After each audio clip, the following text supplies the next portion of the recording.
March 23, 1945, 0640 hours.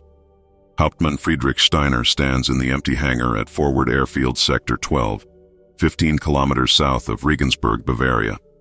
The concrete floor still glistens with oil where, 8 hours earlier, a captured P-51 Mustang had rested, the pride of the installation, an enemy aircraft in perfect working condition. Now only tire marks remain. Oberfeldwebel Greta Hausmann, 24-year-old maintenance auxiliary, has vanished the same night. The hangar reeks of burned rubber and aviation fuel. Steiner's hand trembles as he picks up a woman's wool cap from the floor, still warm. What he doesn't know. In 72 hours, he will hold evidence that will force him to choose between duty to the Reich and loyalty to something far more fundamental.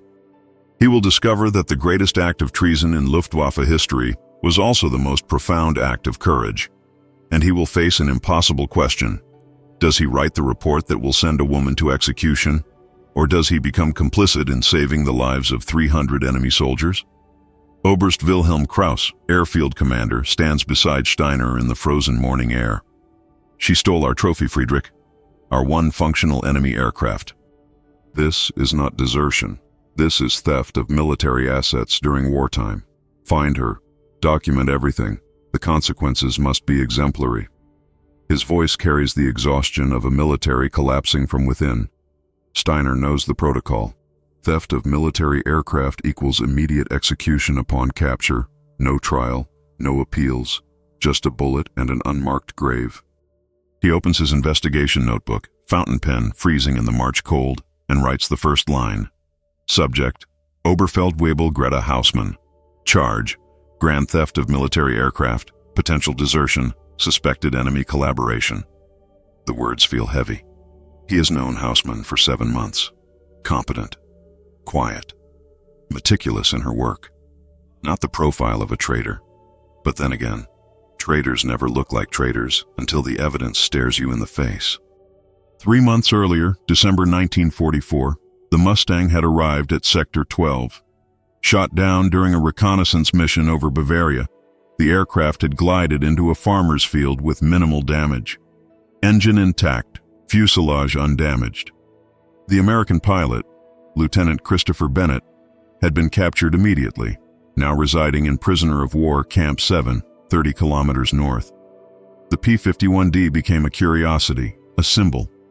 While German pilots flew obsolete fighters with fuel tanks running on fumes, this American machine sat pristine in the hangar, a monument to enemy superiority. 1,690 horsepower, range of 1,930 kilometers with auxiliary tanks. Maximum speed of 703 kilometers per hour at altitude. The numbers were staggering. Feldwebel Otto Schmidt, chief mechanic, had said in December, "This single aircraft represents more resources than our entire fighter wing receives in a month. They throw away machines we would kill for." The disparity was mathematical, brutal, undeniable. Germany produced approximately 25,000 aircraft in 1944. America produced 96,000 in the same period, a ratio of nearly 4 to 1. But those numbers lived in classified reports. In the hangar at Sector 12, the disparity was tangible. One perfect American fighter surrounded by 12 broken German machines awaiting parts that would never arrive. Steiner begins his investigation methodically. First stop, Hausmann's quarters in the auxiliary barracks. The room is sparse, regulation military simplicity. But on the small wooden desk, he finds what he's not expecting, a technical notebook, thick with annotations. He opens it, reads the first page, and his throat tightens. Detailed schematics of the P-51 Mustang. Every system, every switch, every gauge. Drawings of the cockpit layout with German labels written in careful script. Throttle, Drosselklappe, mixture control, Gemischregler, propeller pitch, propeller verstellung. She had translated the entire aircraft into German technical language. On the second page, Packard Merlin V1650, 7-engine, 12 cylinders, liquid-cooled, supercharged. Critical altitude, 7,600 meters. The precision is that of an engineer, not a traitor. But on page 12 his breath catches. A handwritten note dated February 18th.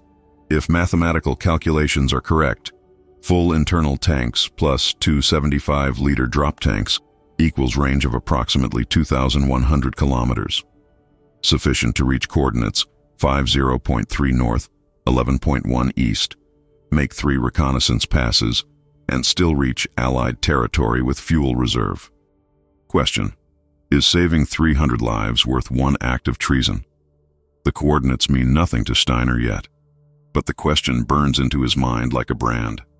He interviews Lieutenant Hans Weber, hangar guard on duty the night of the theft. Weber is 20 years old, looks 50. She arrived at 0540 hours, Hauptmann. Said she was conducting pre-dawn maintenance inspection, authorized by Oberst Krause's standing order for readiness checks. I didn't question it. She's done inspections before. She entered the hangar, closed the door. 15 minutes later, I heard the Merlin engine start. By the time I ran to the entrance, she was already taxiing. I shouted for her to stop. She looked at me through the canopy. Weber's voice breaks. She looked at me, Hauptmann, and she was crying, tears streaming down her face, but she didn't stop. She throttled up and took off into the darkness. Runway lights weren't even on. She flew blind into a black sky. I reported immediately. Oberst Krause ordered alert fighters scrambled, but we had only 2 operational Me-109s, and both were grounded for lack of fuel, so she just disappeared, stole our Mustang and vanished. Steiner writes in his notebook, subject demonstrated premeditated planning. New fuel shortage would prevent pursuit. Emotional state, distressed but resolute. Flight in total darkness suggests either suicidal desperation or extraordinary piloting confidence. Second interview, Gefreiter Ernst Müller, communications specialist. Müller had been monitoring radio frequencies the morning of the theft. At 0607 hours, Hauptmann, I intercepted a transmission on Allied emergency frequency. Female voice, speaking English with a heavy German accent. She said, Müller pulls out a handwritten transcription. She said, American units in the valley. This is Oberfeldwebel Greta Hausmann, Luftwaffe. Do not fire. I am not attacking. I have stolen this aircraft to bring you aid. I repeat, do not shoot. I am coming to help you. Then she switched off her transmitter. I reported this immediately to Oberst Krause. He ordered radio silence. Didn't want surrounding units to know we'd lost an aircraft to a deserting female auxiliary. The shame, you understand. Steiner understands. In a military culture where women are not even supposed to exist near combat operations, a female auxiliary stealing a fighter aircraft to aid the enemy is a humiliation beyond calculation. But what haunts him is the phrase, I am coming to help you. Not I am defecting, not I am escaping, but I am coming to help you. He returns to Hausmann's notebook, reads deeper. Page 23, dated January 28th. Interrogated American prisoner today, Lieutenant Christopher Bennett, pilot of this same P-51. Asked him about flight characteristics. He was suspicious at first, thought I was gathering intelligence for Luftwaffe pilots. But when I asked about emergency identification procedures, he understood. He looked at me for a long moment and whispered, if you're thinking what I think you're thinking, there are 312 men from the 101st Airborne trapped in Altmühl Valley, surrounded for 19 days. No resupply, no evacuation possible. They're dying slowly. If someone, anyone, could guide a rescue operation. He gave me coordinates. I memorized them. Later, I checked maps. The coordinates match. 50.3 north, 11.1 east, Altmühl Valley. 73 kilometers southeast of here, well behind our lines, unreachable by Allied ground forces. The men there have been written off as casualties, but mathematically, they don't have to die. Steiner's hand freezes over the notebook. She didn't desert for personal safety. She deserted to conduct a rescue mission for enemy soldiers already considered lost. The absurdity is staggering. The courage is incomprehensible. Page 31, dated February 9th. Calculated fuel consumption at various altitudes and speeds. At optimal cruise, 420 kilometers per hour at 3,000 meters, fuel efficiency is 0.42 liters per kilometer. Distance to Altmühl Valley, 73 kilometers. Distance from valley to nearest Allied controlled territory near Nuremberg, approximately 95 kilometers. Total flight distance, including reconnaissance passes, approximately 200 kilometers. Fuel required, 84 liters. P-51D internal capacity, 1,020 liters. Conclusion: mission is not only possible, but has substantial safety margin. The only obstacle is moral, not technical. Can I betray my nation to save men I've never met? Can I not? The question hangs in the air of the empty barracks room. Steiner realizes he's reading the journal of someone wrestling with conscience at the highest level. This is not treason born of cowardice or ideology. This is treason born of mathematics and humanity colliding. He interviews Unteroffizier Karl Fischer, prisoner transport guard at Camp 7. Oberfeldwebel Hausmann visited the camp 7 times between January and March. Hauptmann always said she was conducting technical interviews with captured pilots, authorized under Intelligence Directive 47. She spoke with Lieutenant Bennett multiple times, but she also spoke with others. Sergeant William Carter, radio operator. Captain Robert Hayes, infantry commander.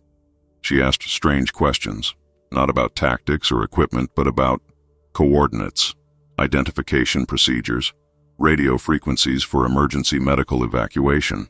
I thought it was odd, but she had authorization papers. She was always professional, respectful to the prisoners, unusual for our personnel. One time I overheard her tell Lieutenant Bennett, "If I could fly, would you trust me to help your trapped men?" Bennett looked at her like she was insane. Then he said, "Ma'am, if you're serious, I'd trust you with my life. Those are my friends dying in that valley." She just nodded and left. That was March 15th, 8 days before the theft. Steiner writes, subject established contact with enemy personnel, obtained operational intelligence, gained trust of enemy officers, all under guise of authorized intelligence gathering. Deception was multi-layered and extended over 2 months. This was not impulsive desertion. This was a planned operation. The evidence accumulates like snow in a blizzard. In Hausmann's footlocker, beneath regulation uniforms, Steiner finds American maps, captured intelligence documents that should have been locked in the intelligence office. The maps showed German defensive positions around Altmühl Valley, artillery emplacements, patrol routes, ammunition depots. But what stuns him? The maps have been marked with meticulous annotations in English.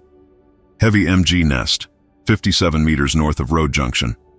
Active patrols every 2 hours.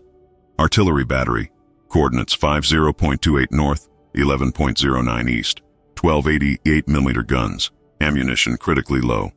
Safe approach corridor, through forest section marked in green. Patrols reduced due to fuel shortage. She had created a tactical guide for enemy forces to navigate German defenses. This wasn't just theft of an aircraft. This was comprehensive intelligence betrayal. Under military law, this is capital treason with no possibility of mitigation. Steiner should close the notebook, write his report, and recommend immediate execution upon capture, but he keeps reading. Because buried in the technical precision is something else, something that gnaws at him. Page 47, dated March 10th. Visited the valley today on routine transport run. Saw the perimeter from a distance. Through binoculars, I could see American soldiers. They looked like ghosts, emaciated, moving slowly. Some weren't moving at all. Our forces aren't actively attacking, just containing them, letting hunger and cold do the work. Feldwebel Kraus told me, "Why waste ammunition on dead men walking? In 2 weeks, they'll be corpses, and we'll have spent nothing." Economical. Efficient. Monstrous. I thought about the numbers. 312 men. Sons, brothers, husbands. On the other side of the world, 312 families wait for letters that will never come. And we have the power to end their suffering, either through mercy or murder. But we choose slow death because it's cheaper. I am an engineer. I believe in solving problems. This is a problem with a solution. The solution requires one aircraft, one person willing to fly it, and one person willing to accept the consequences. I have the aircraft. I have the skill. All I lack is the courage to act. No, that's wrong. I lack the cowardice to remain silent. Steiner closes the notebook, sits on Hausmann's narrow bunk, and stares at the blank wall. In his 15 years of military service, he has investigated deserters, collaborators, defeatists, and cowards. The pattern is always the same. People break under pressure, flee from fear, betray for profit or safety. But Hausmann broke toward danger, not away from it. Fled toward the enemy, not from them. Betrayed her nation not for personal gain, but for abstract moral principle. Saving lives of people she'd never met, who would never know her name, who wore uniforms of the nation currently destroying her homeland. The logic is inverted. Everything about this case contradicts his experience. He should despise her. Instead, he finds himself haunted by a terrible question. If he had her knowledge, her skill, her opportunity, would he have the courage to do what she did? Or would he follow orders and let 300 men die slowly in a frozen valley because it was economical? Third day of investigation. March 25, 1945. Steiner receives orders from Oberst Kraus. Communications intercept indicates Allied radio activity near Nuremberg sector. Reports of a captured German female pilot. It may be Hausmann. Prepare extradition documentation. When she is returned to our custody, you will conduct the tribunal. The sentence is predetermined. Execution for treason. Your role is to document the facts for military records. Ensure the documentation is thorough. We need this case to serve as deterrent. Steiner nods mechanically, but in his office alone, he opens the notebook again. Page 53, the final entry, dated March 22nd, the day before the theft. Tomorrow I act. I've calculated every variable. Weather forecast, clear skies, minimal wind. Fuel load, maximum. Route, memorized. American identification procedures, committed to memory. Risk of being shot down by Germans, 87%. Risk of being shot down by Americans before I can identify myself, 63%. Risk of being captured and executed by Germans if I survive, 99%. Probability of successfully guiding rescue operation, 32%. Probability of saving lives if rescue succeeds, 100%. Expected outcome, 312 Americans live. 1 German dies. The mathematics are acceptable. The morality is clear. If anyone reads this later, understand, I am not deserting because I hate Germany. I am acting because I love humanity more than I fear death. If they execute me, tell them I did the calculations. Tell them the numbers were always on the side of life. Tell them 1 woman with 1 aircraft proved that courage isn't following orders. Courage is choosing what orders cannot address. The words hang in Steiner's mind like a verdict. He imagines Hausmann in that hangar, alone in the darkness, running through her checklist as the engine of the P-51 roared to life. He imagines her tears as she taxied down the runway. Not tears of fear, but tears of absolute certainty that she was choosing the right path toward her own destruction. He imagines the moment of takeoff, wheels leaving German soil, knowing she would never return as anything but a prisoner awaiting execution. And he imagines her voice on the radio. Do not shoot, I am coming to help you. Words spoken to enemies in the language of compassion that transcends nationality. In that moment, Friedrich Steiner, loyal officer of the Wehrmacht, decorated veteran of campaigns in Poland, France, and Russia, begins to understand that he is investigating someone far braver than anyone he's ever known, including himself. 4th day, March 26th. A courier arrives from Allied Liaison Office, a bizarre artifact of the war's final chaos, where communication channels exist between collapsing forces and advancing victors. The message is brief. Regarding inquiry about stolen Luftwaffe aircraft. Confirmed. P-51 Mustang. Registration markings partially obscured. Landed at Allied Field near Nuremberg.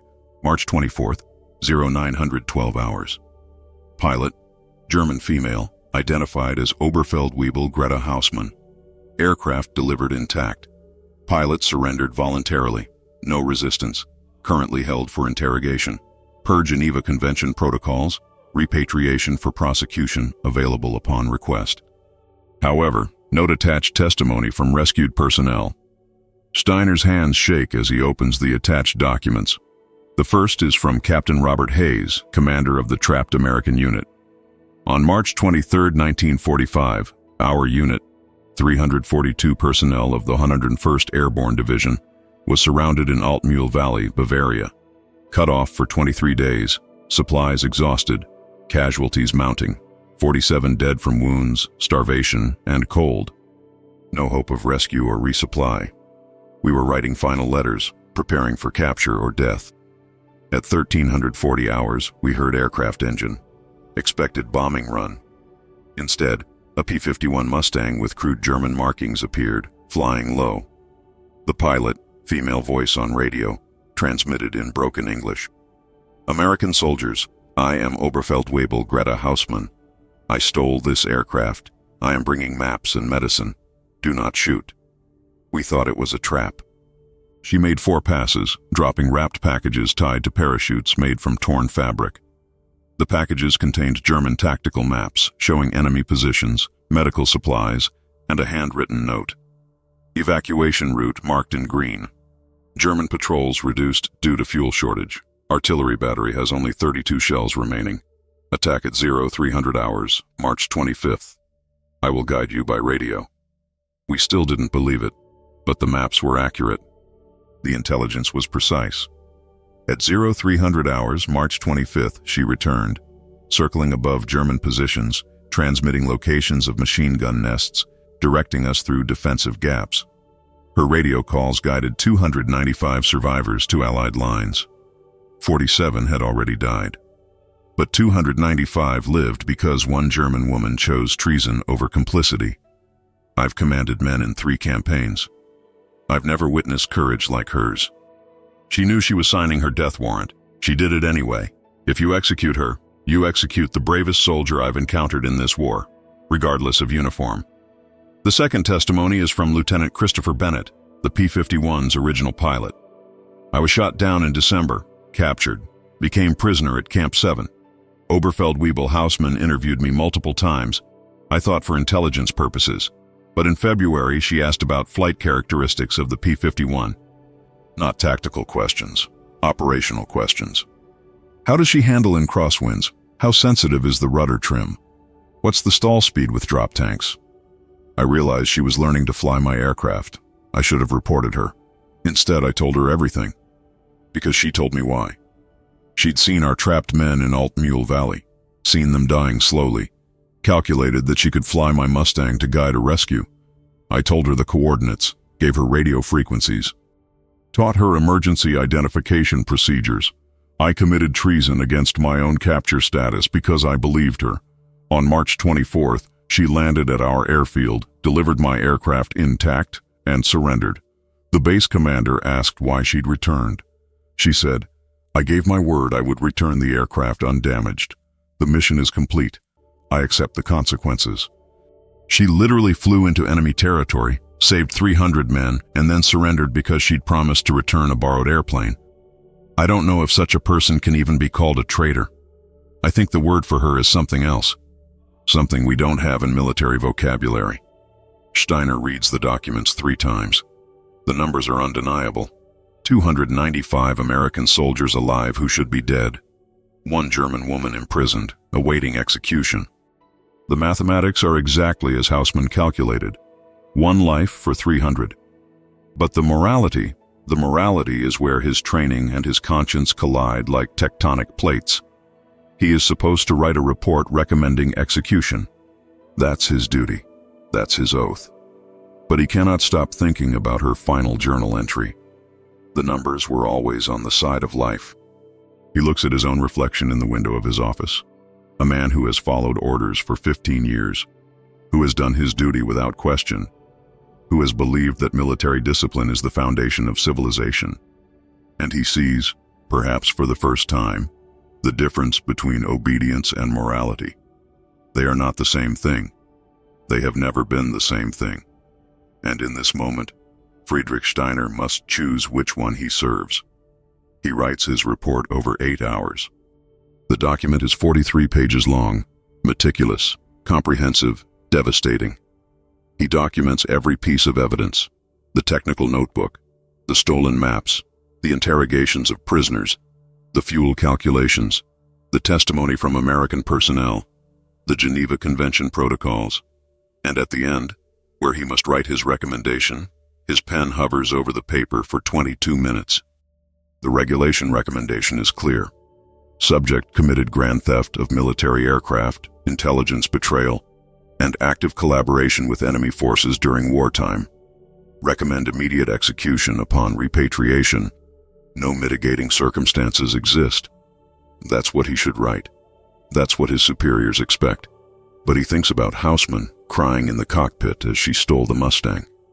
Thinks about her calculating fuel ratios in her notebook. Thinks about her voice on the radio. "I am coming to help you." And he writes, "Subject committed acts of treason as defined by military law." However, evidence demonstrates that motivation was not cowardice, ideology, or personal gain, but rather moral conviction that saving enemy lives superseded national loyalty. Subject's actions resulted in preservation of 295 enemy personnel at cost of 1 captured aircraft and 1 imprisoned auxiliary. From strategic perspective, this exchange ratio is unfavorable to German military interests. From humanitarian perspective, subject demonstrated extraordinary courage in service of universal human value, preservation of life. Recommendation: case presents philosophical questions beyond scope of military tribunal. Subject's fate should be determined by authorities with jurisdiction over moral philosophy, not battlefield justice. Personal note: in 15 years of service, I have never documented an act simultaneously constituting absolute treason and absolute heroism. I lack vocabulary to categorize Oberfeldwebel Greta Hausmann. Perhaps history will find the words I cannot. He submits the report to Oberst Kraus. 24 hours later, he is summoned to the commander's office. Kraus's face is stone. "Friedrich, I cannot submit this report to higher command. Your personal note is insubordinate. Your recommendation is weak. This woman stole military property and aided the enemy. The sentence is death. Rewrite your conclusion." Steiner stands at attention. For the first time in his military career, he says, "With respect, Oberst, I cannot. The evidence supports my conclusion. She acted with premeditation." Yes, but she acted from conscience, not malice. Executing her serves no strategic purpose. It only adds one more death to a war already drowning in unnecessary deaths. Kraus's voice drops to a whisper. "You realize what you're saying? You're defending a traitor." Steiner meets his eyes. "No, sir. I'm documenting an impossibility. Someone who betrayed everything except humanity." Silence. Then Kraus does something unexpected. He opens his desk drawer, pulls out a flask, takes a long drink, and says quietly, "My son was trapped at Stalingrad. 300,000 men encircled, no supplies, no evacuation. We let them die slowly because it was strategically complicated to save them. Sometimes at night, I imagine if one person, just one person with one airplane, had defied orders to bring them medicine, maps, hope, I would call that person a hero, not a traitor. But I didn't have the courage to be that person. Neither did you. Hausmann did. And now we must decide if we punish people for being braver than us." He stamps Steiner's report without changes. "I'm submitting this as written. Higher command will probably overrule it. They'll probably execute her anyway, but at least the truth will be documented, even if no one wants to hear it." The report disappears into the chaos of the collapsing Third Reich. Weeks pass. Germany surrenders. The war ends. In the administrative confusion of peace, Hausmann's case vanishes into the bureaucratic void between military tribunal and civilian jurisdiction. She is transferred from military prison to civilian internment camp, from there to displaced persons facility, eventually released in the general amnesty of 1946. Friedrich Steiner never learns what happened to his report, but in 1947, he receives a letter from the United States. It's from Captain Robert Hayes, now civilian mathematics professor in Illinois. "Dear Hauptmann Steiner, I obtained your address through post-war records. I wanted you to know, the 295 men saved by Oberfeldwebel Hausmann are alive, home, living ordinary lives. We raised funds to bring her to America. She lives in Ohio now, works as an engineer, doesn't talk about the war much. But once a year, on March 23rd, all of us, scattered across the country, call her. We tell her about our children, our jobs, our ordinary, beautiful lives. Lives that exist only because she did the calculations and found the courage to act. I read your report. It was declassified and given to her as part of her immigration documentation. Your words meant everything. You could have written her death sentence. Instead, you wrote her truth. Thank you for that. Sometimes documentation is the only justice possible. Steiner keeps the letter for the rest of his life. In 1989, at age 74, he travels to the United States for the first time. He takes a bus to Ohio to a small town where Greta Hausmann lives in a modest house with a garden. She is 68 years old now, gray-haired, still precise in her movements. When she opens the door and sees him, there's a moment of recognition that spans 44 years. Hauptmann Steiner. Just Friedrich now. They sit in her kitchen, drink coffee, and for a long time say nothing. Finally, she speaks. You didn't sign my execution order. I couldn't. The numbers were on the side of life. You taught me that. She smiles, a sad, tired smile. Cost me everything. My country, my career.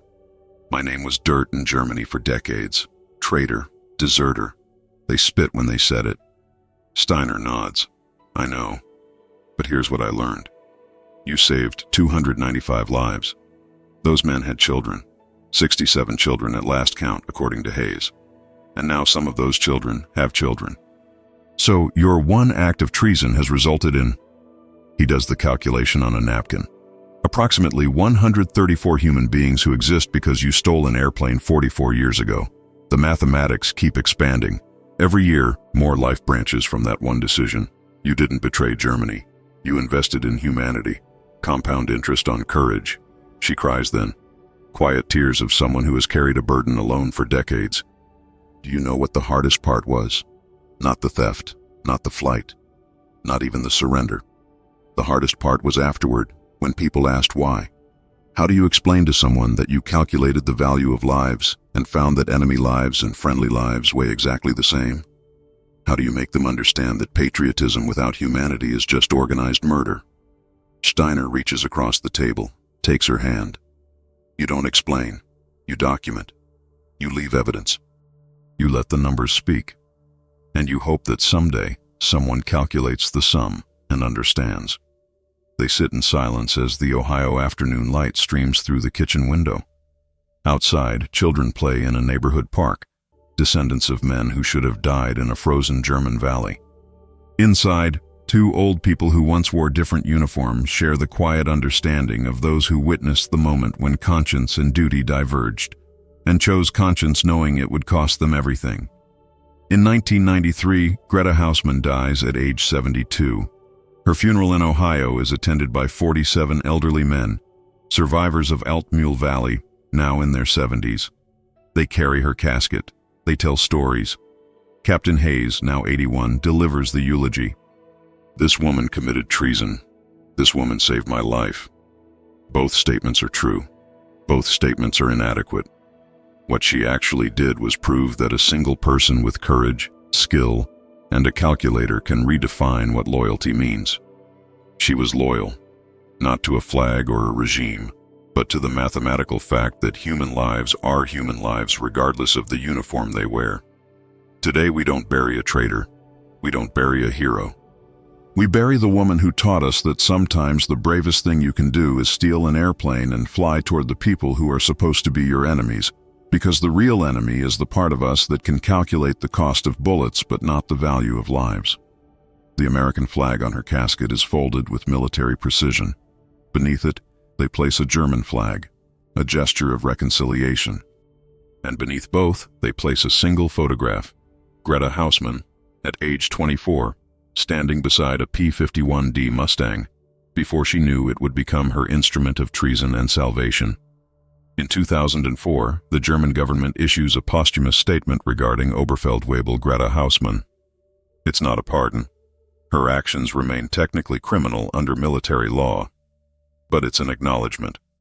In light of historical reevaluation, we recognize that Oberfeldwebel Hausmann's actions of March 1945, while constituting military desertion and treason under wartime law, represent an extraordinary example of individual moral courage in opposition to systemic inhumanity. Her case illustrates the complex intersection of duty, conscience, and universal human values. While we cannot retroactively change legal classifications, we acknowledge that history's judgment differs from military tribunals, and that her legacy challenges us to consider when obedience ends and morality begins. It's bureaucratic language, careful, measured, legally defensive. But buried in the words is an admission. She was right. They were wrong. And it took 60 years for institutions to admit what mathematics proved in 72 hours. Today, the P-51 Mustang she stole, serial number 44-13722, registration markings N7J, rests in the National Museum of World War II Aviation in Colorado Springs. The aircraft is preserved exactly as it appeared on March 24, 1945. American insignia with crude German crosses painted over them in white paint, fuel tanks still bearing Hausmann's handwritten calculations in grease pencil, and the cockpit seat still adjusted to accommodate a woman 5 feet 4 inches tall, flying an airplane designed for men 8 inches taller. The placard beside the aircraft reads, "This P-51 Mustang represents the only documented case of a German female auxiliary stealing an enemy aircraft to conduct a rescue mission for enemy forces. The act resulted in the successful evacuation of 295 American soldiers and the voluntary surrender of the pilot." Historians debate whether this constitutes treason, heroism, or a category beyond military classification. The aircraft stands as testimony to the moment when one person's calculations of human value superseded national allegiance. Mathematics proved what philosophy could not, that lives are lives, regardless of flags. Visitors to the museum, veterans, students, families, stand before the Mustang and ask the same question docents hear dozens of times daily. Why did she do it? The answer is in the notebook, preserved in a climate-controlled case beside the aircraft. Page 53, final entry, March 22, 1945. Tomorrow, I act. Expected outcome, 312 Americans live. 1 German dies. The mathematics are acceptable. The morality is clear. Simple, precise, devastating. She did it because she could do the math. She could calculate the cost of action and the cost of silence. She could measure lives against each other and find them equal in weight. And she found that 300 lives outweighed 1, even when the 300 wore enemy uniforms and the 1 wore hers. It's the mathematics of sacrifice, the algebra of courage, the calculus of choosing what's right when every institution around you chooses what's expedient. The museum closes at 1700 hours. Security guard Thomas Walsh, himself a veteran of Iraq, walks through the empty halls, past the fighters and bombers and helicopters. He always stops at the Mustang. 3 years ago, his unit was pinned down outside Fallujah, surrounded, low on ammunition, calling for evac that wasn't coming. A civilian translator, Iraqi woman named Amira, ran through crossfire carrying coordinates to nearby Marines, guided the rescue, saved 32 Americans. She was executed by insurgents 2 weeks later for collaboration. Walsh thinks about her every time he sees Hausmann's aircraft. Different war, different country, same mathematics, same choice. Same courage to calculate human value above tribal loyalty.